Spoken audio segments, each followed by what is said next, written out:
네, 이제 시작하겠습니다. 오늘 베일리 책 19장 과부와 재판관 비유, 누가복음 18장 1절에서 8절 말씀 같이 나눠보도록 하겠습니다. 오늘 이 베일리가 정한 제목 과부와 재판관 비유라는 이 제목을 보면서 이 누가복음 18장에 대해서 이제 베일리가 이해하는 관점을 우리는 좀 엿볼 수가 있어요. 왜냐하면 이 비유를 뭐라고 하느냐 여기에 따라서 완전히 사실 내용이 달라지더라고요. 이 비유를 뭐라고 이름 붙이겠어요? 혹시 네. 애주? 너는 뭐라고 이름 붙일 것 같아? 이 비유? 누가복음 18장 비유? 지용? 도망가지 말고. 저 불의한 재판관 비유라고도 많이. 불의한 재판관 비유. 그 다음에 네. 윤호?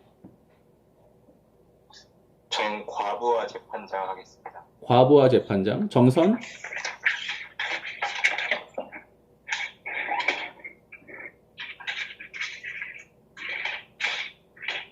정선 안 들려? 아, 뮤트로 잡혀 있어. 앞에.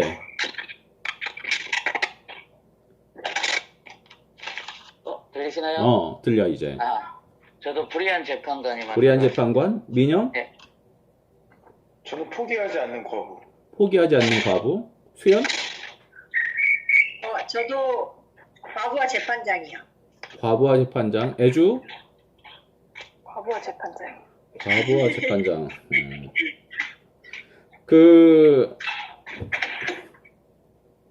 여기 보면은 이제 설교자를 위한 누가복음이라고 그래서 오성택 목사님은 이 본문을 뭐라고 이렇게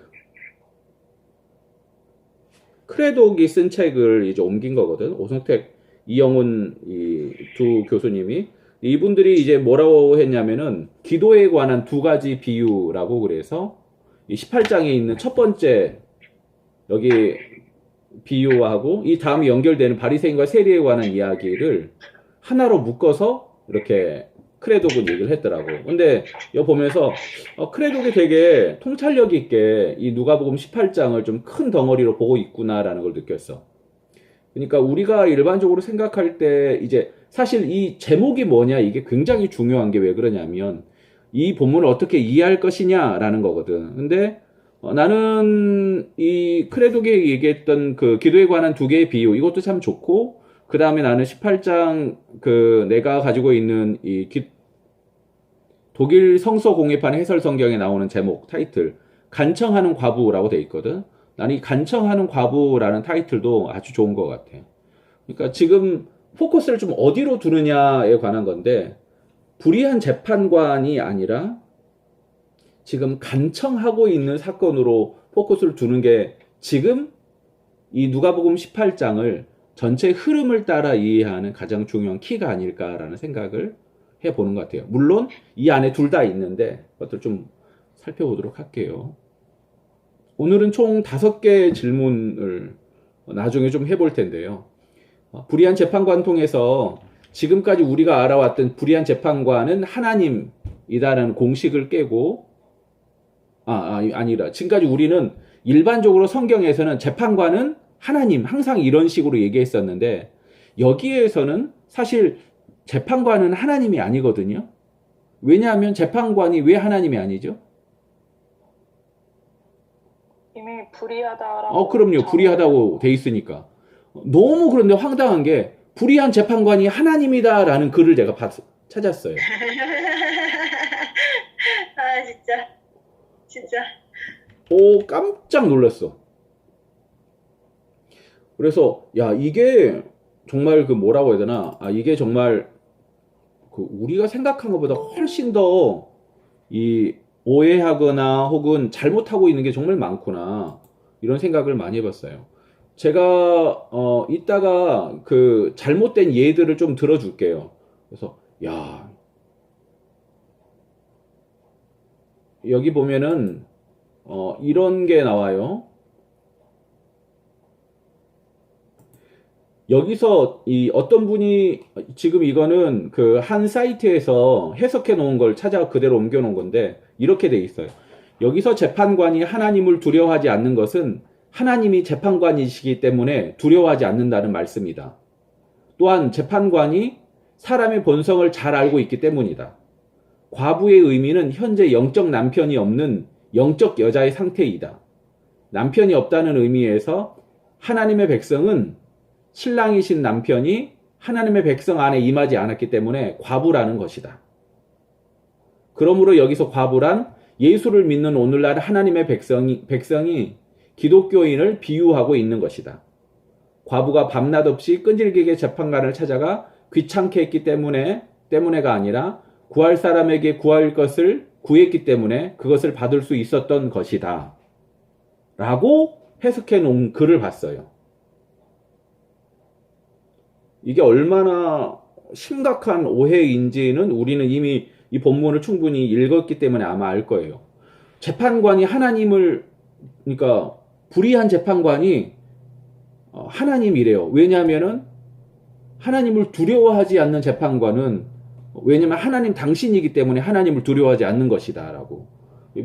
왜 말이야 막걸리야 라고 생각되지만은 이걸 영적으로 해석하면서 과부는 우리고 그 안에 뭐 예수 그리스도가 없고 뭐 이렇게 해석해 나가면은 정말 비유를 읽는 사람들은 혹은 비유를 잘 모르는 사람들은 혹해서 여기 쏙 이렇게 빠져들어갈 수 있어요. 왜냐하면 영적으로 자꾸 이걸 해석하거든요. 영적인 신부, 영적인 과부, 뭐 영적인 재판관 뭐 이런 식으로 해서 제일 우리로 오해하기 쉽게 하는 거 제일 처음에 그러니까 이 해석 자체가 틀린 건 아닌데 알레고리 해석이라는 것 자체가 틀린 건 아니지만 알레고리 해석이 아주 위험한 해석이다라는 걸 다시 한번 생각해 보는 것 같아요. 그러니까 이단이나 성경을 자기 마음대로 해석한 사람들은 대부분 알레고리로 가요. 영적인 해석, 영해라고 주장하면서 하는 모습을 많이 보는 것 같아요. 그런데 일단 다 끝난 다음에 이건 좀 질문해 봐야 될 것 같아요. 왜 저자는 굳이 재판관이 하나님이라는 일반적인 생각을 깨고 불의한 재판관 그리고 하나님을 대조하고 있었을까? 더 나아가서 왜 불의한 재판관 그 다음에 불의한 돈으로 친구를 사귀라 말도 안 되는 이야기를 하고 있을까? 이게 누가복음이거든요. 전부 다. 그러니까 왜 누가복음은 굳이 불의한 것들에 대해서 그렇게 많이 강조하고 있을까? 그래서 이제 좀 더 나아가면은 누가복음 16장에 있는 불의한 재물로 친구를 사귀라 하고 18장에 있는 불의한 재판관 이야기는 어떻게 연결될 수 있을까? 사실 이 본문 연구를 하다 보면은 이 불의한 재물과 불의한 재판관이 서로 연결된다라고 예전에 본문을 좀 찾았었던 것 같아요. 여기 구조들을. 왜냐하면 이게 독특한 내용이거든요. 그 다음에 질문 3번. 베일리는 왜 집회서에 그렇게 집착하고 있었을까? 질문 4번. 본문 전후의 관계는 본문의 해석에 어떤 영향을 미치는가? 그래서 본문 전후의 해석 없이 본문만 해석하는 것과 본문 전후를 살피는 것은 얼마나 좀 해석에 영향을 주는지. 그 다음 마지막으로 본문의 구조는 과연 확실하냐? 이런 것들을 좀 참고해서 이 전체의 흐름을 좀 찾아가도록 해보도록 하겠습니다. 아까 함께 살펴봤던 것처럼 누가복음 18장 간청하는 과부 혹은 불의한 재판관 이 비유는 오해가 굉장히 많아요. 뭐 예를 들어서 우리가 이제 이 간청하는 과부 이 비유를 들어서 가장 많이 들었던 설교는 어떤 설교예요? 기억나세요? 기도요. 기도 어떻게 하라고요? 끝까지 해야 된다. 네. 항상 그것만 기도하고 끝나요. 그렇게 설교하고 끝나요. 그럼 어떻게 기도해야 돼요? 끝까지. 뭘 기도해야 돼요? 라고 들어가면은 뭘 기도해야지? 각자 원하는 거. 원하는 거 기도하는 거지. 언제까지? 얻을 때까지. 그러니까 이 기도에 관한 내용이 아주 위험한 게 뭐냐면 이 본문이 다른 본문하고 합해지면서 끝까지 구하면 하나님이 우리에게 주십니다. 그러니까 하나님의 마음의 소원을 두고 이루십니다. 마음의 소원을 하나님께 구하십시오. 언제까지? 구하라 그러면 주실 것이요. 주신대요. 어떻게? 풍성하게. 같이 찬송하고 기도합시다. 은혜가 풍성한. 그러면 오늘 이 내용이 아니에요. 오늘 이 내용이. 오늘 이 내용은 사실 기도에 관한 내용이지만 단순히 기도 그 자체로 끝나지 않거든요. 이 주제가 전환되는데 전환되는 주제에서 쏙 빼는 거예요. 사실 1절과 8절을 빼고 2절부터 7절만 보잖아요. 그러면 내용이 완전히 달라요. 2절부터 4절, 보통 여기까지만, 하는 2절부터 5절까지, 여기까지만 그냥 읽고 설교하는 경우는 더 많아요. 그럼 2절부터 5절까지만 읽고, 불의한 재판관에게 찾아가서, 재판장에게 찾아가서 과부가 원한을 풀어달라고 그렇게 기도하니까 하나님이 응답해 주셨습니다. 아멘. 하면, 사실 이 내용 전체가 마치 끝나버린 것처럼 느껴지죠. 아주 위험하죠. 그러니까 이 본문을 가지고 강청 기도의 능력이라고 말하는 사람들이 있어요. 아주 위험해요. 이 본문은 강청 기도의 능력을 강조하고 있는 본문이 전혀 아니다. 이거 굉장히 중요해요. 그래서 이렇게 하는 설교를 제가 가져왔어요. 실제 이거는 있는 설교문이에요. 줄고청하는 과부처럼 포기하지 않고 끝까지 희망해야만 얻을 수 있습니다. 많은 사람이 몇 번 도전하다가 안 되면 쉽게 도중하차 해버림으로 소득이 없는 것입니다. 고집불통인 자식이 치맛자락 붙잡고 연신 졸라대면 어떻게 이기겠습니까? 결국 자식이 원하는 것을 줄 수밖에 없을 것입니다. 이게 설교예요. 설교문 일부예요. 근데 이 설교문이 틀렸냐? 전 틀리지 않다고 생각해요. 문제는 뭐냐면 이 설교문이 이 전체 내용의 핵심이에요.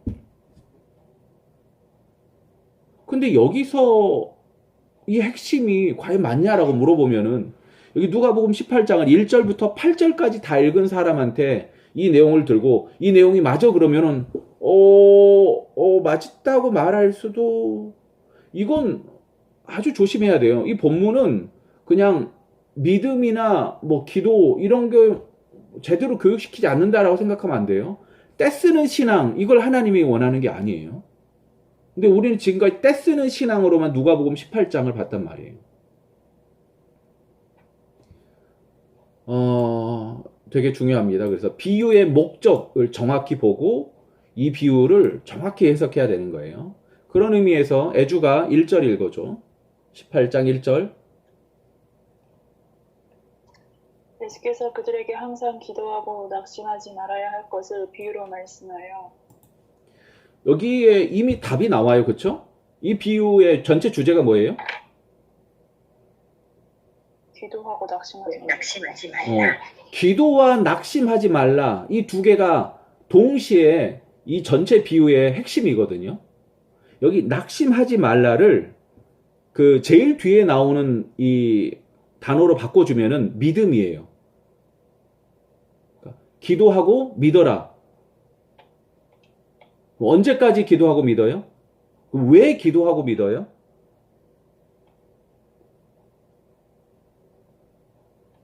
이 이야기가 사실 결국은 누가복음 18장을 17장 그리고 그 연결되는 바리새인과 세리에 관한 내용까지 연결되는 하나의 쭉 스토리로 읽어보면 이게 너무 당연하고 자연스러운 이야기인데, 지금까지 이 본문을 그냥 2절부터 5절까지만 똑 떼서 읽으면은 이건 당연히 강청기도의 능력이고 하나님 앞에 이렇게 기도해야 됩니다 라고만 강조가 끝나버리는 거예요.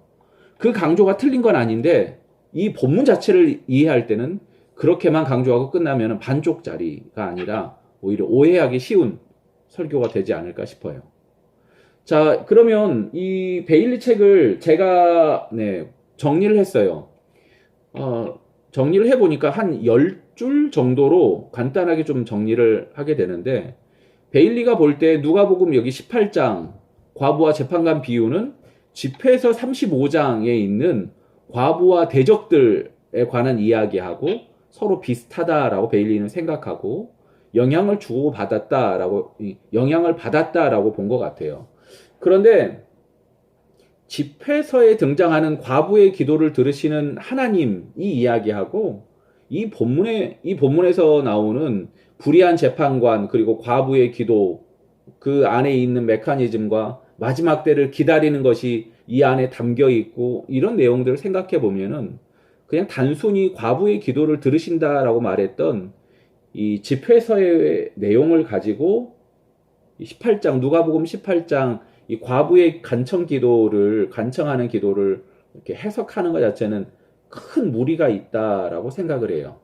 그래서 저자는 비유의 마지막 끝 그러나 인자가 올 때에 세상에서 믿음을 보겠느냐 하시니라를 질문보다 선언으로 읽으면서 이 구절을 저자의 사역에 의하면 그가 진노를 밀어 멀찌감치 떼어 놓으시리라 라고 얘기했는데, 그러니까 이거 자체가 이미 그 베일리가 바라보고 있는 누가복음 18장에 대한 오해가 아닐까라는 생각을 해봐요.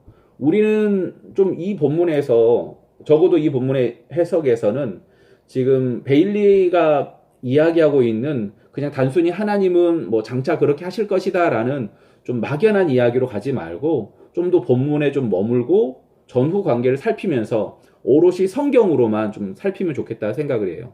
그래서 오늘까지는 제가 이걸 좀 발제 없이 바로 하도록 하겠습니다.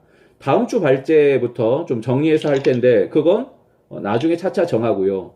누가복음에서 기도의 강조, 누가복음에서는 기도가 굉장히 많이 강조되고 있어요. 여기서부터 해야 이 본문 자체를 해석하는 데 맞는 것 같아요. 제일 처음에 사가랴의 기도, 마리아의 찬가.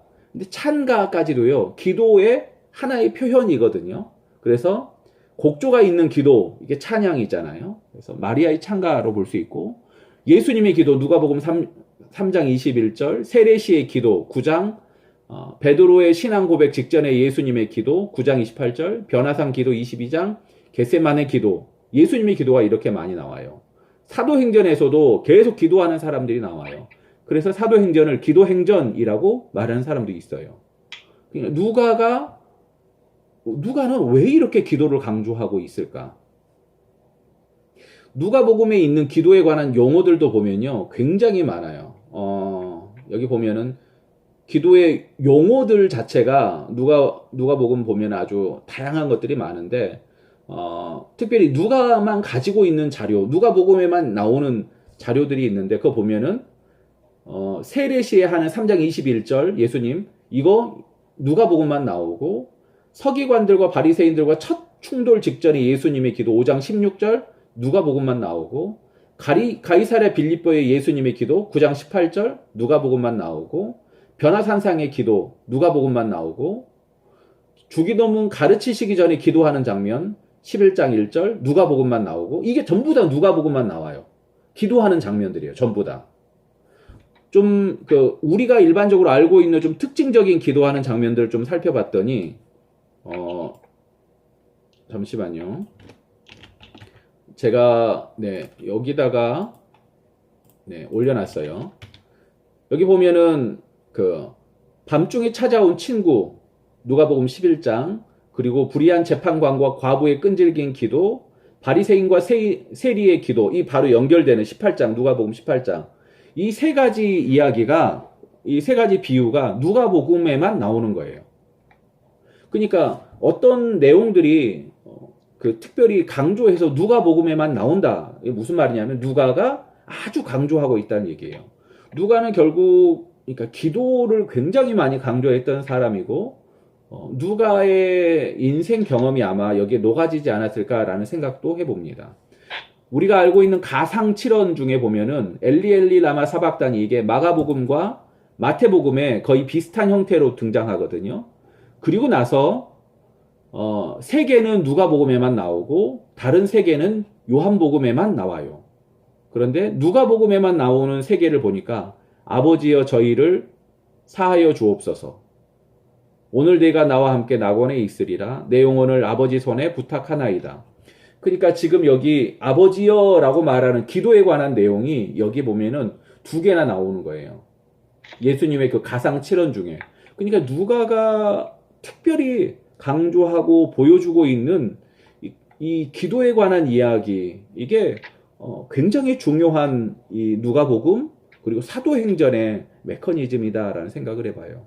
그럼 누가는 왜 이렇게 기도를 강조할까? 이건 뭐 답이 없어요. 근데 왜 이렇게 누가는 기도를 강조하고 있을까? 애주?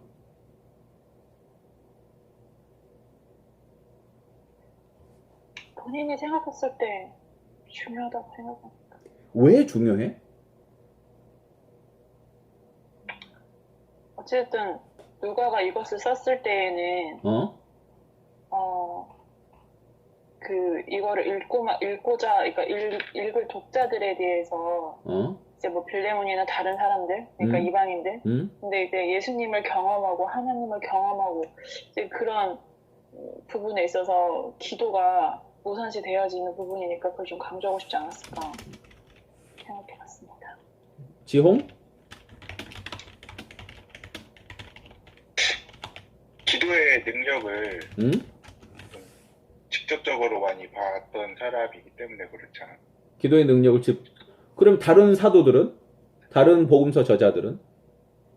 그러니까 어떻게 보면은 그 누가는 이게 사도행전까지 이어지잖아요. 응? 그런 관점에서 봤을 때 그런 그 다락방에서 있었던 그 성령 강림의 사건 이런 것까지 포함해서 조금 더 기도의 능력을 더 직접적으로 체험하고 또 그 사역의 현장에서 이루어지는 것들을 봤기 때문에 기도에 대해서 좀 강조하지 않았을까라는 생각을 살짝 해봅니다.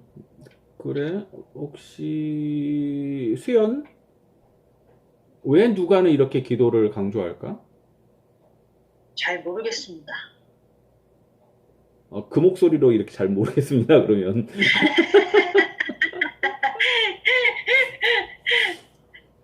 여기 이 부분은 사실 해석이라는 부분으로 좀 넘어가야 돼서 누가는 왜 이렇게 기도를 강조했을까라고 생각을 해보는데 좀 누가복음이 다른 복음서들보다 조금 후대잖아. 누가복음 1장 1절부터 그 3절 4절 보면은 내가 먼저 쓴 다른 사람들이 쓴 이 복음서 그리고 내가 조사한 내용들을 근거로 그래서 다른 사람들이 이야기한 거 그다음에 쓴 것들을 내가 정리해서 데오빌로 각하한테 전합니다라는 이 내용을 보면서 적어도 다른 복음서들보다는 후대에 위치하고 있는 누가복음의 위치 여기에 좀 영향이 있지 않나라는 생각을 해봐. 그래서 사도행전 내내 함께 동행하던 이 누가가 이 사도행전적인 이야기, 특별히 그 예루살렘을 떠나서 삶의 현장에 있는 그들한테 기도의 능력을 권면해주고 싶은 마음이 있지 않았을까라는 생각을 해보고 좀 더 나아가서 아까 내가 했던 질문 중에 그런 게 있었지. 왜 하필이면 불의한 하나님처럼 오해될 수 있는 불의한 재판관, 불의한 제물로 친구를 사귀라 이런 내용들을 누가는 기록하고 있을까? 불의한 제물로 친구를 사귀라. 불의한 재판관이 있는데 끝까지 여기 간청하는 과부의 이야기를 통해서 그 불의한 재판관마저도 감동시키는 이야기. 왜 이런 이야기를 누가는 기록하고 있을까? 윤호?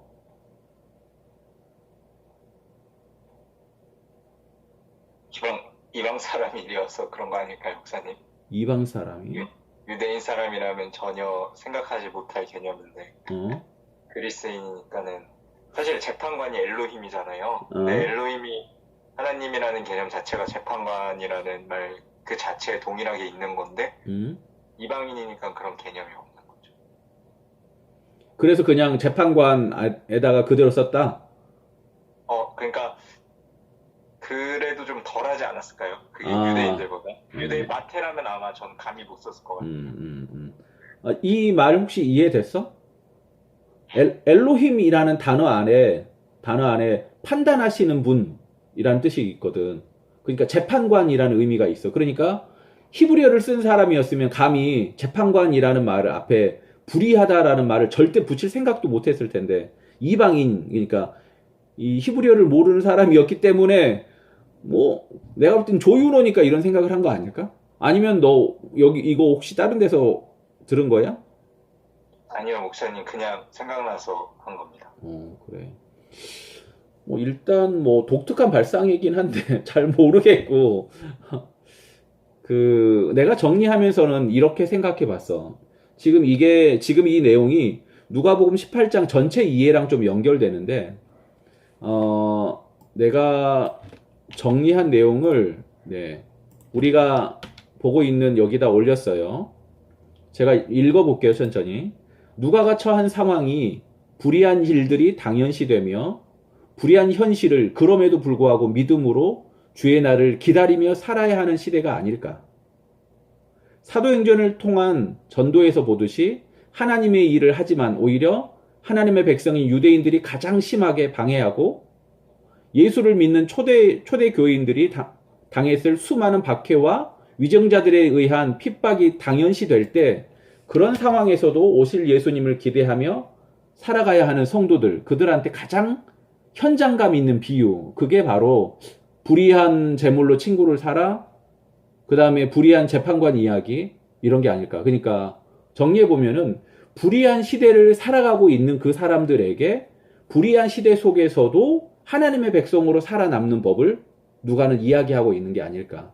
그래서 불의한 제물로 친구를 사라, 불의한 재판관, 그 안에서 또 살아남아야 되니까 기도에 관한 이야기를 계속 강조하고 있지 않을까라는 생각을 해봐요.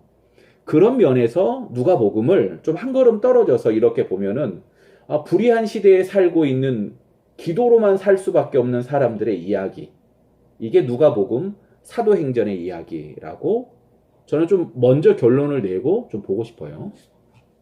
그래서 기도가 강조되고 있다라고 생각하고 이거. 좀 이 본문의 위치를 좀 살펴봐야 되는데, 본문의 위치 17장 바로 앞에 무슨 내용이 나와요?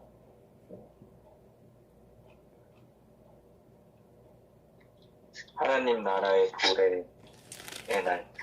그렇죠? 하나님 나라의 도래에 관한 내용들이 나오죠. 그래서 율법과 예언자의 종말과 완성, 뭐 부자 거지의 나사로, 멸망의 유혹과 용서, 종의 싹, 그 다음에 하나님 나라의 도래에 관한. 그래서 제일 그 확실한 게 17장 20절입니다. 17장 20절 정선이 읽어줘.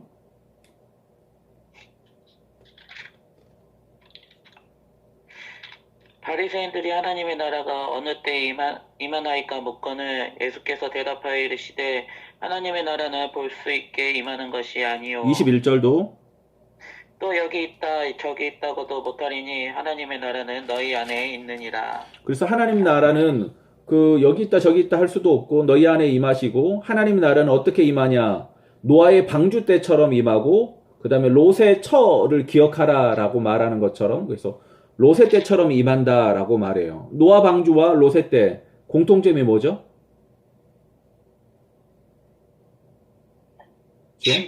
심판. 언제 어떻게 임해?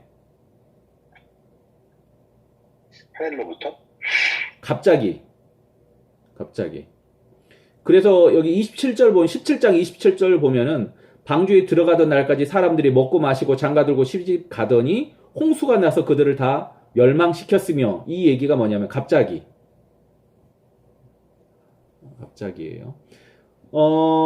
이 데이빗 구딩이라는 사람이 특별히 여기 17장부터 18장까지 이렇게 구조를 좀 정리해 놓은 게 있어요. 참고해서 이건 좀 보면 좋을 것 같아요. 이건 참고만 하세요. 17장부터 그래서 17장, 18장에 하나님 나라의 임함, 하나님 나라에 들어가는 방법, 이 두 개를 써놓고요. 처음부터 이제 17장, 11절부터는 돌아온 나병 환자, 그 다음에 제일 마지막에 19장, 28절에는 돌아오신 주님. 좀 약간 이상하지, 내용들이. 그 다음에 보이지 않게 임하는 하나님의 나라, 보이게 임하는 인자의 강림. 그 다음에 이 건너편에는 눈먼 거지, 부요한 세리 삭개오, 뭐 이런 이야기들. 그 다음에 가운데 여기 기도에 관한 거, 이 두 개의 비유가 연결된다. 그 다음에 유아들의 축복이 여기 있다. 이렇게 구딩이라는 사람을 봤는데 별로 뭐 동의할 만한 내용은 아니고요. 오히려 제가 이 본문을 좀 연구하면서 이렇게 구조를 보면 어떨까라고 생각이 들어서 살펴봤는데 이런 방법이에요. 기도하고 낙심하지 말아라 라는 그 내용들은 확실히 제일 마지막에 있는 그 6절에서 9절 속히 응답하시리라 하고 서로 연결되고 있는 것 같아요. 그러니까 기도하고 낙심하지 말아라. 왜냐하면 속히 응답하실 것이니까. 그 다음에 2절에 보면은 불의한 재판관이 나오고요. 그 다음에 5절 보면은 불의한 재판관이 포기하는 장면이 나와요. 그 다음에 3절과 4절은 그 과부의 지속적인 탄원, 그 다음에 4절은 재판관의 회피가 중간에 나오면서 이 내용들이 이렇게 전개되고 있는 게 아닐까라는 생각을 해봅니다. 이건 그냥 제가 찾은 일단 내용인데요. 확실히 일단 그 기본 가장 중요한 이 구조에서 좀 기억할 것은 좀 특징적인 것은 7절에 보면은 하물며 라고 말하는 이 아랫부분 있잖아요. 윗부분이랑 확실히 구별되면서 이 아래 내용이 위랑 좀 대조되고 있음을 우리는 좀 기억해야 돼요. 그래서 적어도 우리는 그 6절부터 그 6절, 7절, 8절, 9절, 8절까지를 좀 이렇게 한 뭉텅이로 보면서 좀 해석을 해야 되고, 그 다음에 반복되는 단어가 있죠. 어떤 게 그 반복되는 구가 있어요. 어떤 게 반복되죠? 혹시 본문 중에?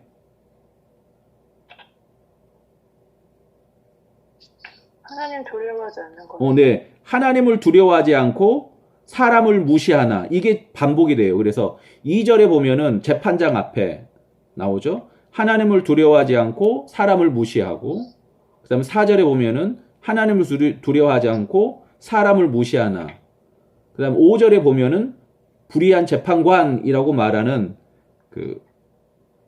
6절이네요. 6절에 불의한 재판장이 각각 이제 시작 부분에 절 위에 2절, 6절 그렇게 각각 등장합니다. 그 다음에 3절에 보면은 자주, 원한, 그 다음에 그 4절에 보면은 얼마 동안이란 말이 자주라는 말하고 서로 비슷한 말이고요. 그 다음에 원한이라는 말이 3절에 나오고 5절에 한 번 더 나오죠. 이 여자의 원한은 뭘까요?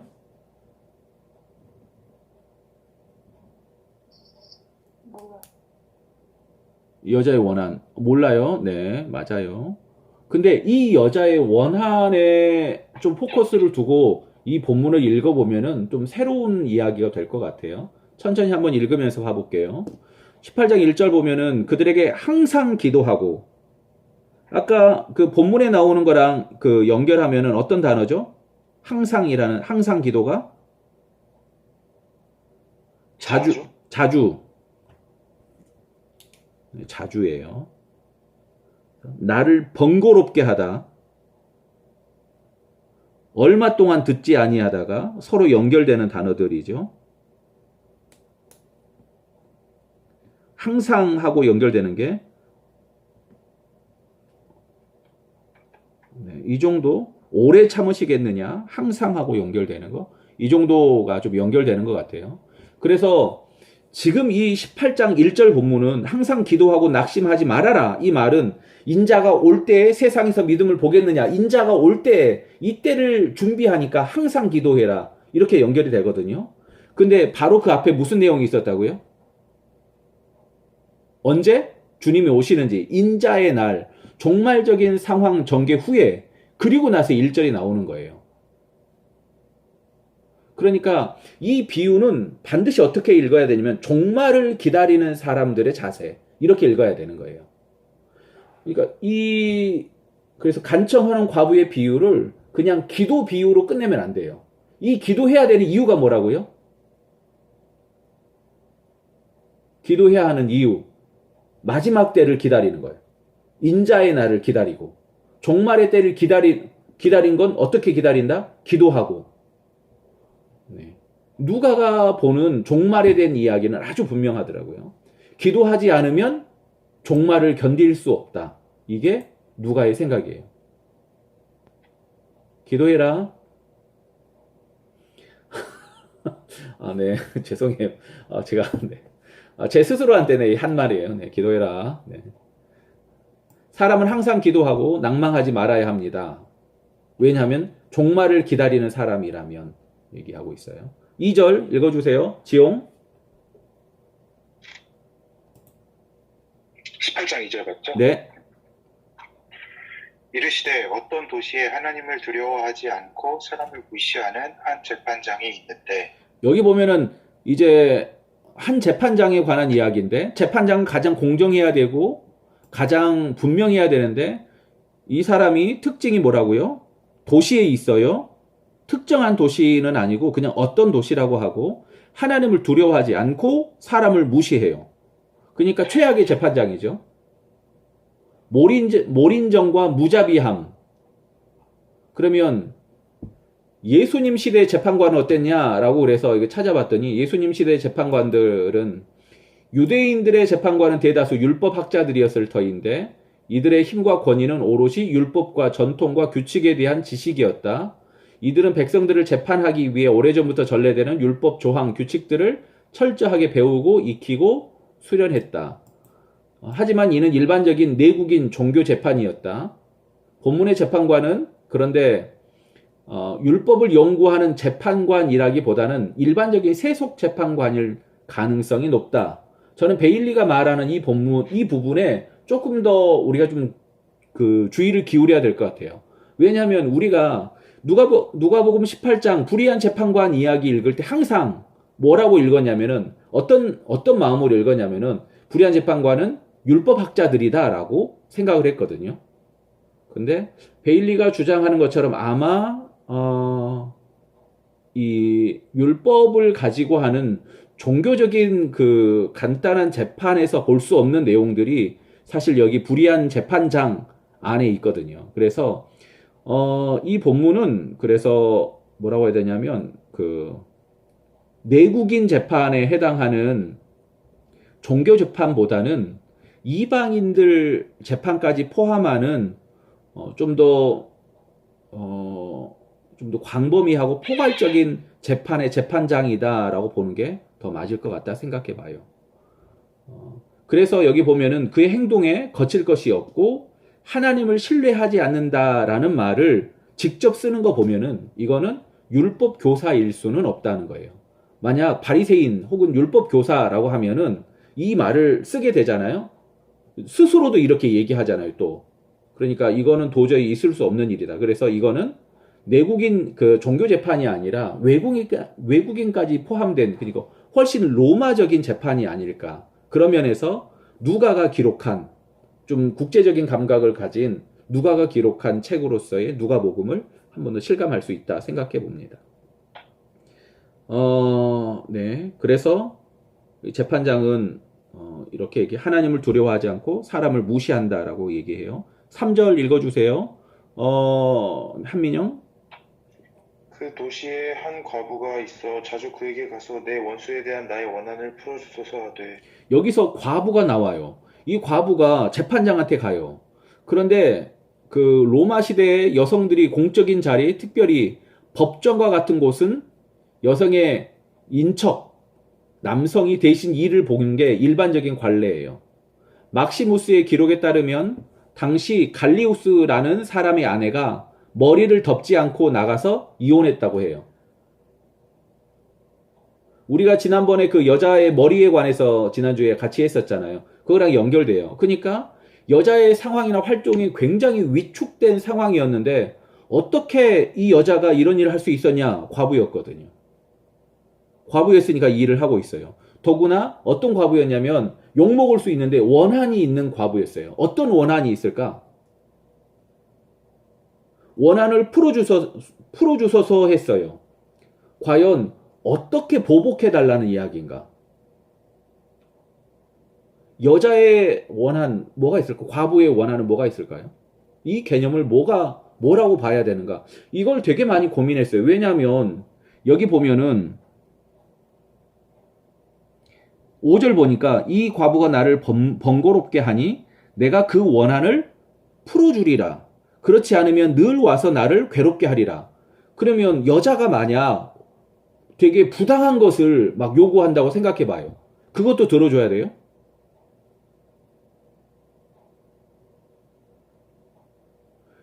우리는 그 설교 일반적으로 간청하는 기도 설교를 할 때는 이렇게 설교해요. 뭐든지 들어주신다. 하나님은. 그래서 우리가 항상 뭐든지 기도해라 라고 오해하게 하는 가장 일반적인 이 본문이 여기가 아닐까 싶어요. 여기 원한이라는 개념은요, 보복의 개념인가 정의의 개념인가 이것부터 좀 확인을 해봐야 돼요. 보복하다라는 단어를 이 원어로 보니까 재판의 정의를 시행하다 혹은 그 갚아주다라는 의미가 있어요. 그러니까 여기서 보복하다, 본문에서 보복은 단순히 불공정하더라도 나의 원수를 벌해달라는 이야기가 아니라, 특별히 성경에서 보복이라는 단어의 사용을 보면은 특별히 원수 갚는 것은 하나님의 특권이고, 시편에서 보면은 그 보복을 하나님 앞에 기도하는 장면이 나와요.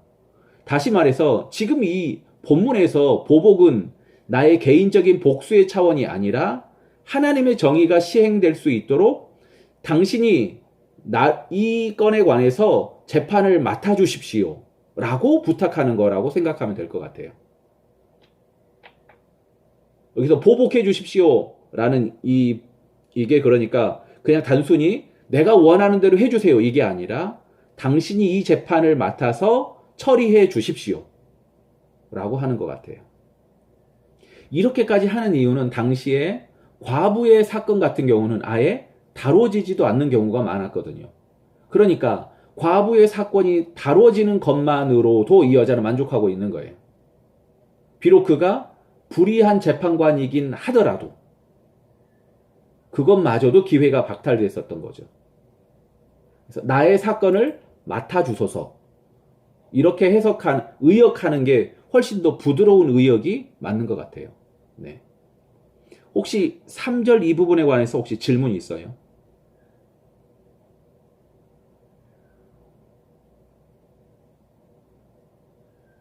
없으면 4절 읽어주세요.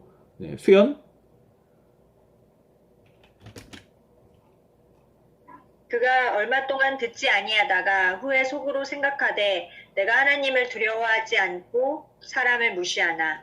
여기 4절 보면은 미완료 과거형으로 듣지 아니하다가 라는 말을 써요. 이게 무슨 말이냐면 일회적인 사건이 아니라 계속되는 요청을 거절했었다라고 본문은 얘기하고 있는 거예요.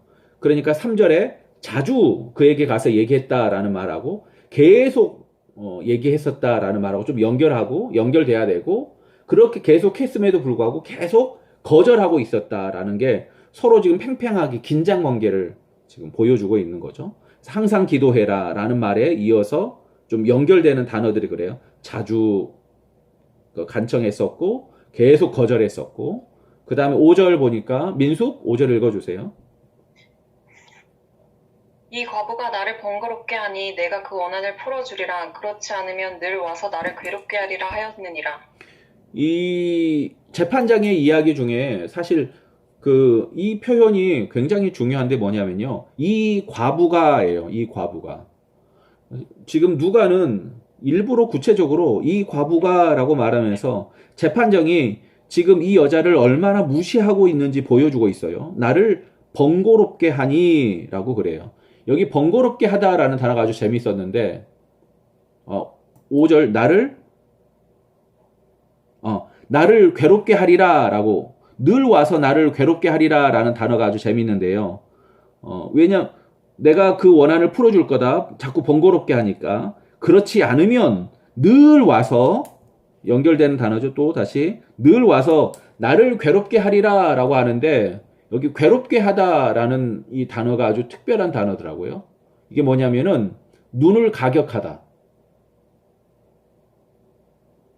그래서 권투 선수가 눈을 때리다 이때 쓰는 단어예요. 눈을 가격하다. 그러니까 이 여자가 늘 와서 나의 눈을 때릴 것이다. 이 느낌이 좀 어때요? 좀 약간 확 피지컬하게 오지 않아요? 막 피지컬 막 이렇게 눈탱이 치는 이런 느낌. 그러니까 이건 사실 구체적인 이런 피지컬, 그러니까 육체적인 이 눈을 때리는 게 아니라 이 여자가 내가 이렇게 얼굴을 붉히게 하리라 이렇게 생각하면은 그게 더 맞는 것 같아요.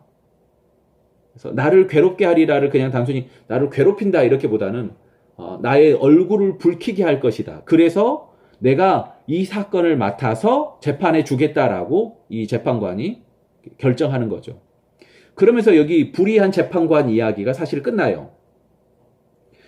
그래서 주께서 이르시되 불의한 재판장이 말한 것을 들으라 라고 말하면서 불의한 재판관의 이야기를 정리하면서 하물며라고 그래요. 그러니까 지금 하나님과 불의한 재판관을 1대1로 놓으면 절대 안 되는 거예요.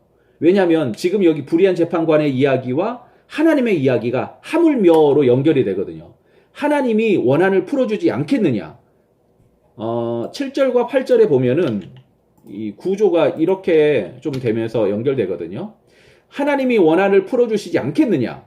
그들에게 오래 참으시겠느냐. 원한을 풀어주시리라. 속히라는, 그리고 이렇게 연결되는 거예요. 그래서 오래 참지 않고 속히 하나님이 원한을 풀어주고 원한을 풀어주겠다라는 이야기가 7절과 8절에 반복해서 나오는 거예요. 7절과 8절은 그래서 똑같은 거예요. 하나님께서 속히 원한을 풀어주시겠다. 이 이야기가 두 번이나 반복해서 나오는 거예요. 그러니까 제일 앞에 결국은 마지막 때를 기다리는 사람들에게 하는 이야기로서 7절과 8절 하나님은 속히 원한을 풀어주신다. 그러니까 1절 뭐 해야 된다고요? 항상 기도하고 낙심하지 말아라 라고 얘기하는 거예요. 그리고 마지막에 보면은 제일 마지막에 그러나 인자가 올 때 세상에서 믿음을 보겠느냐 라고 그래요. 나는 이게 되게 반전이라고 생각해요. 그러나 인자가 올 때 세상에서 믿음을 보겠느냐 하시니라. 이거 읽으면서 어떤 느낌이 들어요? 저는 그래서 기도하지 청원하지 말라는 건가? 어? 약간 되게 반어적 의미로 들리는 거예요. 그러니까 이 땅에서 믿음을 그래서 그럼에도 이렇게 표현을 하잖아요. 근데 이제 앞에서는 계속 청원하고 결국에 불의한 재판관이 이거를 수용하는 과정이었는데 근데 약간 뒤에서 이걸 뒤집는 느낌? 그래서 저는 이거 해석이 너무 어렵더라고요. 그래서 그러면은 청원하지 말라는 건가? 왜냐면 그렇게 하는 것이 믿음을 볼 수 없는 행위라는 건가? 약간 이렇게 저는 해석이 돼서 그러니까 1절에서 8절까지의 모든 내용을 완전히 뒤집는 내용이 이 내용 아니겠어요? 그러니까 2절에서 8절까지, 8절 전반절까지는 뭐 하라고요? 기도해라. 그렇죠? 어떻게 기도해요? 낙심하지 않고 끝까지. 항상 기도해라. 근데 항상 기도해라 라고 하면서 제일 마지막에 갑자기 그러나 인자가 올 때에 세상에서 믿음을 보겠느냐 그래요. 만약 이게 우리가 일반적으로 이해한다 그러면은 이렇게 어떻게 바꾸면 일반적인 연결되는 이해로 바꿀 수 있을 것 같아요? 지용?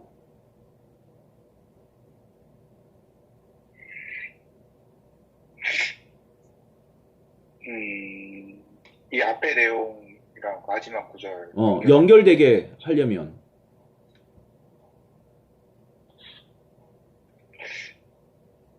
잘 모르겠어요. 목사님 저는 접속사를 바꾸면 될 것 같아요. 어떻게? 그러면 인자가 올 때 이 땅에서 믿음을 발견하지 않겠냐 이런 식으로.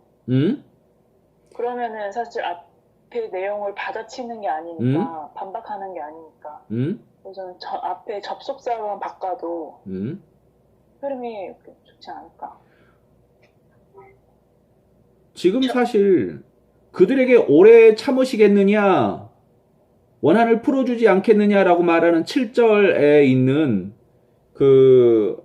그야말로 이 의문문하고 8절 마지막에 있는 의문문하고 똑같이 보여요. 그쵸?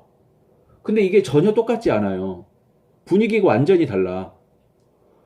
그러니까 지금 너희는 항상 기도하고 낙심하지 말아라. 이 얘기가 잘 왔단 말이에요. 하나님이 속히 원한을 풀어준다. 하나님 속히 원한을 풀어준다. 여기까지 왔어요. 그런데 오히려 그러니까 뭐 그리고 혹은 그러니까 그렇게 하면 인자가 올 때 세상에서 믿음을 볼 수 있을 것이다. 이러면 훨씬 간단하고 내용이 좀 연결이 되는 것 같아요. 사실 이 누가복음 18장 본문에서 제일 어려운 본문 혹은 제일 어려운 해석이 저는 이거 같아요. 오히려 이렇게 바꾸면 어때요? 인자가 올 때 세상에서 기도하는 사람을 보겠느냐? 인자가 올 때 기도하는 사람은 그래도 나를 볼 것이다. 뭐 이렇게 바꾸면 훨씬 더 부드럽게 자연스럽게 연결되잖아요. 그런데 인자가 올 때 세상에서 믿음을 보겠느냐? 이게 무슨 말이에요?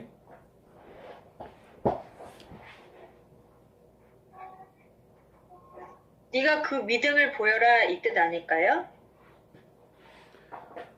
읽고 있는 사람들한테 질문하는 것처럼 보이죠? 네, 너가 믿음을 볼 수 있겠냐? 그러니까 네가 보여라 이 말입니다. 접속사 때문에 헷갈려요. 그러나, 네. 저는 그래서 이 본문을 그래서 어떻게 보냐면은 종말의 때로 가면은 좀 더 편하게 해석이 되지 않을까라는 생각을 해봐요. 종말의 때 항상 기도하고 낙심하지 말아라. 그렇게 해야 인자가 마지막 때에 세상에서 믿음을 볼 수 있을 것 같다라고. 그러니까 지금 이 18장 제일 마지막은 어떻게 보면은 우리가 생각하는 것처럼 하나님 이럴 거니까 막 희망에 찬 막 이런 게 아니라 종말의 때를 준비하면서 굉장히 결연한 내용이 아닐까라는 생각을 해봐요. 그러나 인자가 올 때 세상에서 믿음을 보겠느냐? 네가 그 사람이 될 수 있겠느냐라고 물어보는 그래서 이 누가복음 18장 제일 마지막은 이 책을 읽고 있는 사람에게 대답하게 하는 그런 내용이 아닐까라는 생각을 해보는 거죠. 종말의 때를 준비하면서. 재판장의 침묵, 그리고 하나님의 침묵이 우리는 좀 생각해 봐야 돼요. 재판장이 한참 침묵하잖아요. 근데 재판장의 침묵과 종말의 때를 기다리고 있는 우리한테 있는 하나님의 침묵 사이에는 큰 차이가 있어요. 그러니까 우리는 이 하나님의 침묵은 재판장의 침묵처럼 그 간청하는 사람의 이야기를 무시하고 뭉개버리는 게 아니라 하나님은 하나님의 때를 기다리면서 우리의 기도를 듣고 계시다라고 반드시 기억해야 되고, 오늘 본문이 이야기하고 있는 이 이야기를 좀 한 번 더 정리해 보면은 보복을 맡기는 여자처럼 우리의 보복을 주님께 맡기는 믿음, 이게 필요하고, 마지막 때에 우리는 이 믿음으로 하나님 앞에 나가야 되는데 인자가 올 때 세상에서 그 믿음으로 우리는 서야 된다라고 본문은 얘기해요. 그리고 누가는 마지막 때까지 그렇게 버틸 수 있는 힘이 뭐냐? 기도의 힘이다라고 아주 분명하게 강조하고 있어요. 부패한 사회에서 그리스도인으로 살아남기, 하나님의 방법으로 우리가 어떻게 부정한 사회에 부패한 세상에서 살 수 있느냐? 기도가 답이다라고 이야기하고 있어요. 네?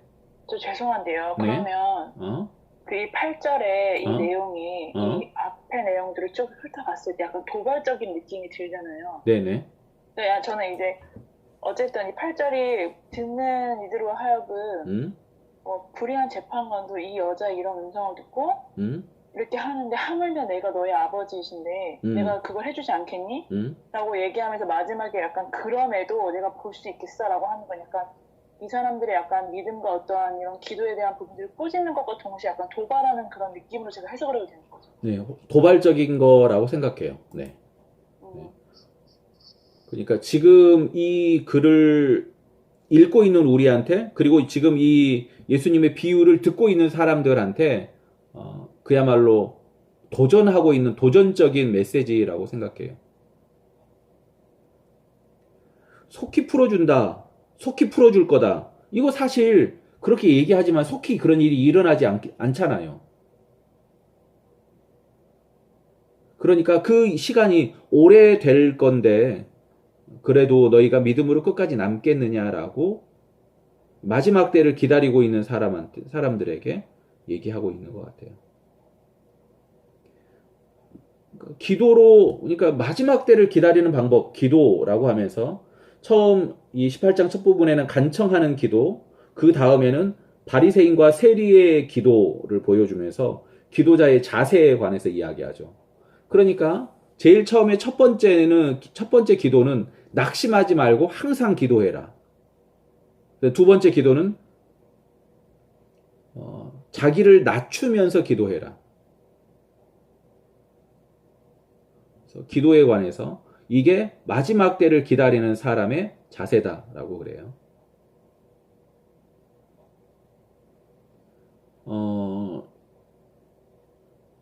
초대교회 안에서 언제나 깨어서 기도하라라는 신앙 구호, 이게 그냥 단순히 신앙 구호가 아니라 종말론적 심판과 그리스도 재림을 그야말로 간절히 대망하면서 누가의 저자인 누가는 너희는 항상 깨어서 기도해라, 그것만이 너희가 마지막까지 살 수 있는 방법이다라고 그들에게 이야기하고 있지 않을까. 그리고 불의한 재판관마저도 그렇게 들어줬는데 하나님께 하물며 하나님께서 들어주시지 않겠느냐. 네.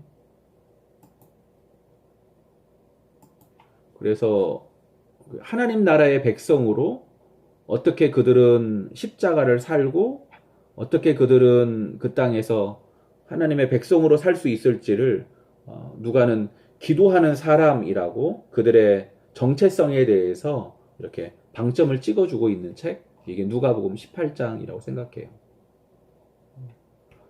어떤 사람들은 이 본문을 이렇게 얘기해요. 예수는 본문 비유를 통하여 한없이 나약하고 무가치하며 무력한 과부의 재판 저항권을 통하여 청중들과 독자들을 정치 선동하려고 한다. 그럼으로써 하나님의 정의와 평등이 사라지고 오롯이 부패한 재판만이 난무한 유대 종교사회 체제를 변혁하려고 한다. 이렇게 해석하는 분도 있어요. 네. 사실 제가 이제 처음과 마지막에 얘기했는데 이 본문에 대한 가장 일반적인 오해들을 우리가 이렇게 좀 한 번 더 살펴봤는데, 그걸 보면서 어떤 걸 느꼈냐면, 18장을 전체를 보지 못하고 일부를 보면서 놓쳐버린 이야기들이 참 많이 있구나. 그다음에 자기가 편한 대로 이 본문을 해석하려고 하는 게 너무 많구나라는 걸 다시 한번 깨달아 봤고, 그 다음에 제일 마지막에 있었던 그러나 인자가 올 때 세상에서 믿음을 보겠느냐? 라고 하는 이 질문이 지금 이 비유를 듣고 있었던 사람들에게 아주 큰 도전이었겠다라는 생각을 다시 한번 해보는 것 같아요. 5가지 질문을 한번 정리해 보면요. 본문의 구조는 확실하냐? 아까 얘기했던 하물며를 중심으로 한 6절 이하, 6절에서 8절까지가 확실히 떨어져서 앞에 있는 내용하고는 대조를 이루긴 하지만 좀 전체적인 구조를 좀 살펴볼 수 있을 것 같아요. 그래서 과부와 여기 재판관, 불의한 재판관이 간청하는 과부와 불의한 재판관이 서로 팽팽하게 긴장 관계를 이루면서 이 내용이 기록되고 있고, 일반적인 구조도 살펴볼 수는 있지만 그거보다 더 중요한 건 누가복음 전체 안에서 이 누가복음 18장의 위치, 특별히 그 앞에 나타난 종말의 때를 준비하는 하나님의 백성으로 우리는 어떻게 서야 하는가라는 내용으로 18장 여기 이 부분과 그 다음의 이야기를 2가지 기도에 관한 비유로 이해하면 제일 좋겠다라고 생각을 해봅니다. 그래서 전후 맥락을 좀 살펴보면서 본문을 해석할 때 더 깊이 볼 수 있을 것 같고요. 그 다음에 베일리는 왜 집회소와의 비교에 그렇게 집착했는가, 당시에 있었던 글이 어떻게 예수님한테 영향을 미쳤는가를 베일리는 좀 찾아보려고 했던 것 같은데, 그거보다는 오히려 이 본문 자체로 좀 더 풍성하게 해석하는 게 맞지 않을까. 그리고 누가가 기록했다라는 이 누가 기록서를 우리가 컨펌한다고 하면 적어도 이 여기 있는 재판장이 누가를 비롯한 일반적인 그 사람들이 생각하는 종교 재판이 아니라 일반적인 로마의 일반 재판장으로 해석하면서 이해하는 게 훨씬 더 좋지 않았을까라는 생각을 해봅니다. 그 다음에 불의한 재물로 친구를 사귀라, 불의한 재판관 이야기를 통해서 불의한 세상에서 어떻게 하나님의 백성으로 살아가야 될지 누가는 이야기하고 있고, 아까 제일 처음 시작할 때 기도에 관한 내용들을 쭉 정리했었는데 오늘 18장 여기 1절에서 8절, 그 다음에 9절에서 14절 전부 다 기도에 관한 이야기거든요. 그래서 그 다음에 그 다음에 보면은 아이들한테 예수님이 축복기도 해주시는 장면이에요. 그래서 기도로 연결되는 이야기를 보면서 불의한 세상을 어떻게 기도로 살 수 있을지, 기도만이 마지막 때를 살아가는 우리들한테 중요한 힘이다라고 베일리는 누가복음은 전해주고 있는 것 같습니다. 여기까지 질문 있으면 질문 받겠습니다.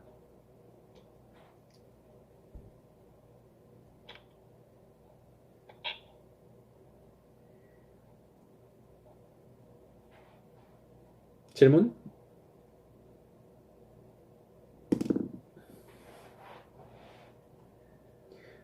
그러면 이 본문하고 조금 넘어가서 이 다음에 나는 사실 이 본문 연구하다가 이 다음 거 보면서 무슨 생각을 했냐면, 이 다음에 보면은 바리새인의 기도가 나오거든요. 나는 그냥 여기에 그냥 이렇게 내 기도랑 비교하면서 보니까 나는 바리새인처럼 기도하네 라는 생각이 들어서 11절 보면은 하나님이여 나는 다른 사람들 곧 토색, 불의, 간음을 하는 자들과 같지 아니하고 이 세리와도 같지 아니함을 감사합니다. 나는 일회에 2번씩 금식하고 소득의 11조를 드리고 있어서 감사합니다. 이 바리새인의 기도를 바른 기도로 바꾸면 어떤 기도일까? 라는 생각을 해봤어요. 그러니까 항상 기도해라. 끝까지 기도해라. 마지막 때는 기도가 힘이다라고 그랬잖아요. 그럼 기도는 어떻게 해야 되느냐? 근데 이 분명히 바리새인의 기도는 틀린 기도라고 그랬잖아요. 어떻게 하는 게 바리새인의 기도가 맞는 기도가 될까? 이 바리새인의 기도 똑같은 기도를 가지고 이걸 고민해 봤는데 이거 참 도전이더라고요. 이거는 자 수연 네. 11절 12절을 어떻게 기도로 바꾸면은 하나님이 원하시는 기도가 될까?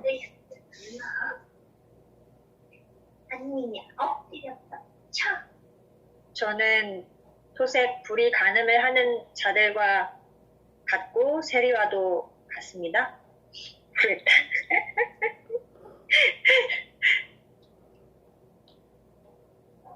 12절 나는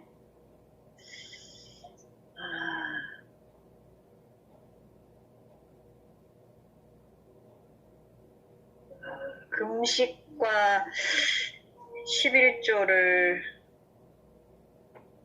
자랑했습니다. 모르겠어요. 지용? 네, 목사님.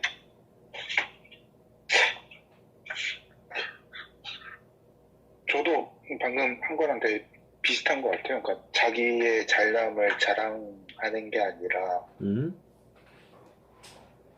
스스로를 몰랐다고 판단하는 게 아니라 하나님 앞에 자신이 죄인임을 항상 시인하면서 그런 기도를 하라고 하는 게 여기에서 말하고 있는 바가 아닌가 생각하거든요. 그래서 그럼 감사 기도는 하지 마? 이런 감사를 하면 안 돼. 남과 비교해서 그거 내가 가지고 있는 것에 대한 감사를 하는 게 아니라 그냥 스스로 하나님께서 자신에게 부어주셨던 평안과 안식에 대한 감사를 하는 건데, 여기서는 남들과 여기 세리와 같이 아니함을 감사한다라고 하는 것 자체가 스스로 선하다라고 판단해버리고 그 선함에 대해서 감사하는 거잖아요. 근데 그런 감사보다는 내가 죄인임에도 불구하고 나를 살려주시고 보호해주시고 인도해주셔서 감사합니다 하는 게 맞지 않을까요? 윤호? 네, 목사님. 아니, 내 목사님 말고 빨리 기도해봐. 제가 같은 바리새인의 입장으로서 봤을 때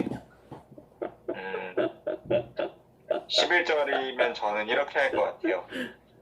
율법을 알고 있음에도 토색 불이 간음을 하는 자들과 같았다라는 식으로 기도를 하고, 그리고 매일 금식하지 못했고 소득의 전부를 드리지 못했습니다라고 기도를 할 것 같아요. 저라면.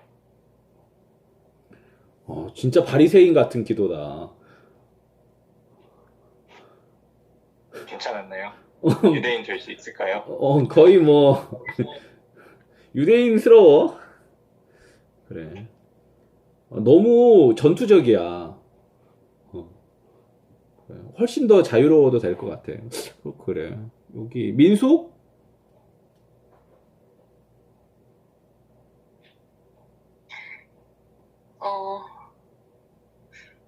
하나님이여, 나는 다른 사람들 곧 토색 불이 간음을 하는 자들과 다를 바 없습니다. 이 세리와도 다를 바 없습니다.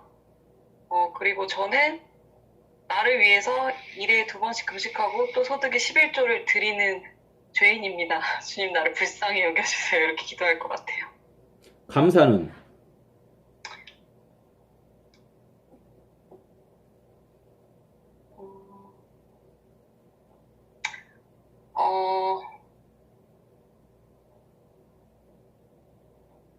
감사한다고 꼭 해야 돼요, 목사님? 아니, 그냥 궁금했어. 아니, 이건 사실, 네. 숙제가 아니고, 나한테 사실 이게 되게 고민이 되더라고. 그러니까 방금 얘기했던 것처럼, 지금 같이 한 기도들처럼,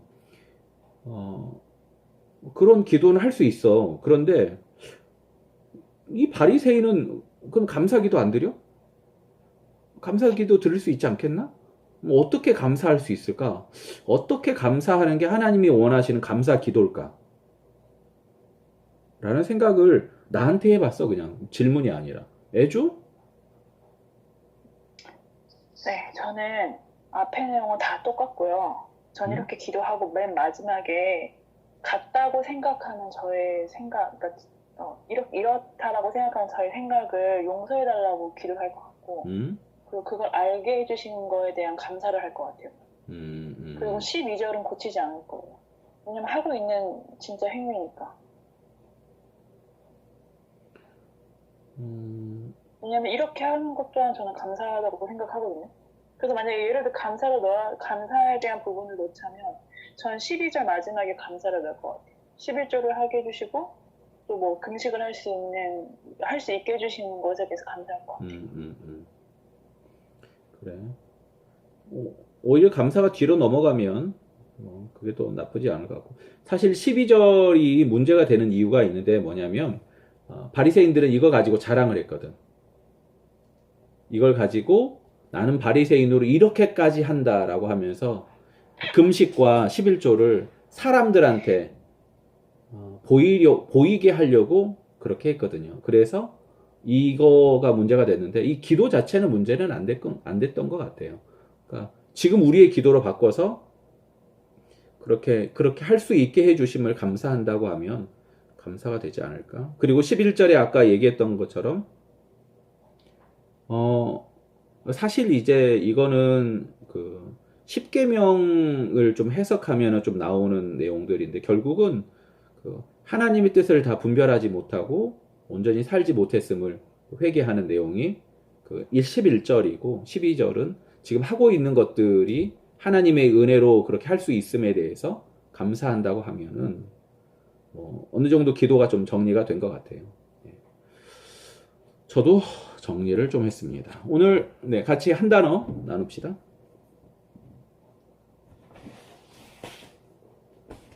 애주, 지홍? 네, 저는 도전하겠습니다. 도전? 네. 설명이 좀 필요한 것 같은데? 네, 저는 8절이 그런데 내가 그 믿음을 너한테 볼 수 있겠니? 라고 말씀하시는 것 같고 저한테 이 기도에 대해서 그래서 저는 저게 개인적으로 도전이 됐어요, 이 말씀은. 믿음으로 가지요? 네? 믿음으로 가시잖아요. 물론 그렇겠죠. 근데 아멘. 아멘. 언제가? 믿음으로 가야죠. 저 20일 날 이후에 레터 나온대요. 그러면 11월 달에 비자 신청하면 11월 말에는 갈 수 있는데, 그럼 비행기 티켓이 너무 비싸져가지고 단시간에 구매를 하는 거라, 그래서 지금 11월 말에 어쩔 수 없이 가야 되면 그때 가고, 아니면 12월 첫째 주나 이때 가고, 늦어져도. 오케이. 네. 지용? 저는 편견하겠습니다. 편견? 설명해 주세요. 근데 처음에 이제 이거 성경 본문 제목을 뭐로 하겠느냐라는 질문에서부터 불의한 재판관이라는 걸 되게 많이 들었고, 항상 뭐 설교하시는 분들한테도 재판관에 초점을 맞춰가지고 기도를 끝까지 열심히 해야 된다라는 기독교 문화 속의 편견이라고 해야 되나? 그러니까 기독주의적인 신앙에서 바라봐서 우리가 기도를 끝까지 해야지, 아까 목사님 말씀하신 것처럼 응답이 되지 않는 것은 기도를 끝까지 하지 않았기 때문이다 라는 그런 편견이 항상 있었던 것 같아요. 네.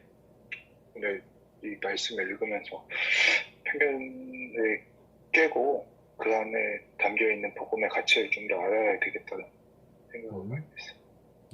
윤호? 저는 믿음하겠습니다. 저는 믿음은 기도하고 낙심하지 않는 것.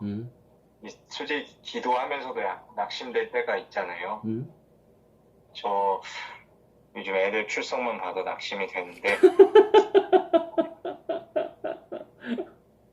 너무 솔직히 모르겠습니다. 오늘도 교사랑 1시간 반 통화하고 잠이, 그런데 그럼에도 기도하고 낙심하지 말아야 되는데 이게 안 되네요, 목사님. 믿음이 좀 필요한 것 같습니다. 머리가 다 휘어지고 있습니다, 지금 거의. 네. 그 흰머리가 나 되게 많았는데 검정머리로 바뀌었어. 믿음이 생기면서. 아멘. 아멘. 저는 염색을 할 겁니다, 목사님. 아직 믿음이 부족해요. 아니 실제로 그랬어. 그 19, 20살 때 신학교 들어오면서 흰머리가 검정머리로 다 바뀌었어. 그래서 안 믿는구나, 진짜야. 자, 한민영? 저는 29, 30대 하겠습니다, 목사님. 한민영? 저는 항상 기도하고요. 항상 기도하고. 예. 이번 주 이제 특세 보내고 있는데요. 오늘 좀 제가 방송실에 있었어요. 그래서 5시 40분까지 있다가 방송실은 6시 15분까지 있어야 되거든요. 제가 기도하지 못했어요, 그때. 이걸 왜 해야 될까, 과연? 이게 무슨 의미일까? 이러면서 혼자 고민하면서 방송실에서 이제 앉아 있었거든요. 네, 항상 그런 생각은 해요. 이런 시간을 감사하게 좀 또 잘 활용해야 되고, 또 기도할 게 실제로 넘치는데도 이렇게 불평하고 있는 제 모습을 또 오늘 보게 됐거든요. 그래서 항상 기도하고, 어찌 됐건 뭐 내가 원해서 기도의 자리가 생겼건 아니면 그냥 이렇게 주어졌건 항상 기도해야겠다 라는 생각이 들었어요. 예. 정선? 저도 비슷한데, 그 항상이라는 거를, 항상 기도하라는 말을 봤는데, 그 5절에 보면 또 말씀해 주셨잖아요. 괴롭게 한다, 눈을 때린다고, 얼굴을 붉히게 한다라고 하셨는데, 어느 때까지 뭐 기도요, 그냥 기도만, 뭐 기도하면 당연히 응답이 오는 건 맞는데, 내가 그 상대, 어쩌면 그 기도의 대상에 대해서 얼굴을 붉히게 할 정도의 그런 열심이나 그런 어떤 기도의, 믿음의 열정, 기도의 열정을 가지고 기도를 하고 있는가 라는 걸 한번 생각해 봤습니다. 수연? 저는 종말하겠습니다. 사실 저는 이 본문이 되게 이해가 잘 가지 않았는데 오늘 그 종말에 대한 초점에 맞추면서 이 본문이 저한테 저 이해가 훨씬 더 되었고, 그리고 사실 지금 우리가 살아가는 세상이 하나님을 두려워하지 않고 무시하는 세상 가운데서 제가 그 믿음을 거기에 초점을 맞추고 믿음을 보여야 하는 것에 대한 메시지가 강하게 다가왔습니다. 네, 민숙? 앞에서 다 하셔가지고 너무 어려운데 저도 종말을 기다리는 사람들의 자세에 대해서 오늘 되게 많이 깨달은 것 같아요. 종말을 생각하지 않고 기도한다는 것과 종말을 기다리며 기도한다는 것이 그 기도가 어떤 그러니까 기도가 다를 것 같은 거예요. 같은 기도란 단어를 쓰지만 그래서 종말을 기다리는 사람으로서 기도를 해야겠다라는 생각을 했습니다. 네, 감사합니다. 저는 불의한 시대를 사는 사람에게도, 불의한 세상을 사는 사람에게도 그리스도인으로 해야 할 일들이 있고, 또 불의한 세상을 이길 방법을 하나님 우리에게 주셨다라고 생각합니다. 네, 기도가 방법이다라고 생각해보고, 결국 그 누가가 그렇게 열심히 우리한테 이 누가복음 그리고 사도행전을 써서 하고 싶은 이야기는 제발 기도 좀 해라 라는 이야기를 하고 있지 않을까 생각을 해보고, 기도 열심히 좀 한 번 더 기도의 시간을 좀 늘리면 좋겠다라고 생각을 해봅니다. 네, 여기까지 함께 해주셔서 감사합니다.